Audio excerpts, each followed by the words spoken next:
అనగనగా ఒక ఊరిలో వాణి అనే అమ్మాయి ఉండేది. ఆమెకు చాలా మాట్లాడడమంటే చాలా ఇష్టం. ఉదయం లేచిన దగ్గర్నుండి రాత్రి పడుకునే వరకు ఏదో ఒకటి మాట్లాడుతూనే ఉండేది. వాని మాటలు వినడానికి ఎవరూ లేకపోయినా ఆమె ఆగకుండా మాట్లాడుతూనే ఉండేది. ఈరోజు ఆకాశం ఎంత నీలంగా ఉంది అని ఆమె చెప్పినా ఎవరూ పట్టించుకోలేదు. వానికి చాలా బాధనిపించింది. తన మాటలకు విలువలేదని ఆమె అనుకుంది. ఒకరోజు ఆమె అడవిలోకి వెళ్లి ఒక చెట్టు కింద కూర్చుని ఏడ్చింది. అప్పుడు ఒక జ్ఞాని అయిన గుడ్లగూబ ప్రజ్ఞ ఆమె దగ్గరకు వచ్చింది.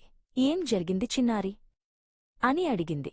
వాని తన బాధను గుడ్లగూబతో చెప్పింది. ప్రజ్ఞ చిరునవ్వుతో ఇలా చెప్పింది. నీ మాటలకు విలువలేదని కాదు, నువ్వు మాట్లాడే సమయం సరైనది కాదు. ఒక మాట మాట్లాడినా అది సరైన సమయంలో మాట్లాడితే అది చాలా శక్తివంతమైనది. ప్రజ్ఞ ఇంకా ఇలా చెప్పింది.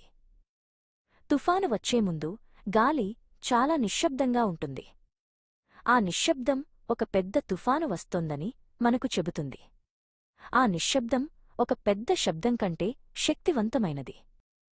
ఆ రోజు సాయంత్రం ఆకాశం చీకటిగా మారి గాలి నిశ్శబ్దంగా అయిపోయింది. గ్రామస్థులు ఎవరూ ఆ మార్పును గమనించలేదు. కాని వానికి ప్రజ్ఞ చెప్పిన మాటలు గుర్తుకొచ్చాయి.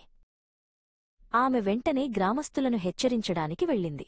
తుఫాను వస్తోంది, అందరూ జాగ్రత్తగా ఉండండి అని ఆమె గట్టిగా అరిచింది. కాని ఎవ్వరూ ఆమె మాట వినలేదు.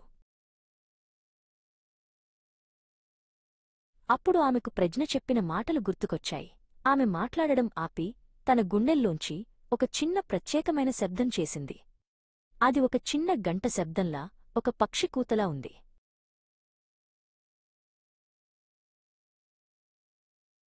ఆ శబ్దం వినగానే అందరూ ఆగిపోయి ఆమె వైపు చూశారు.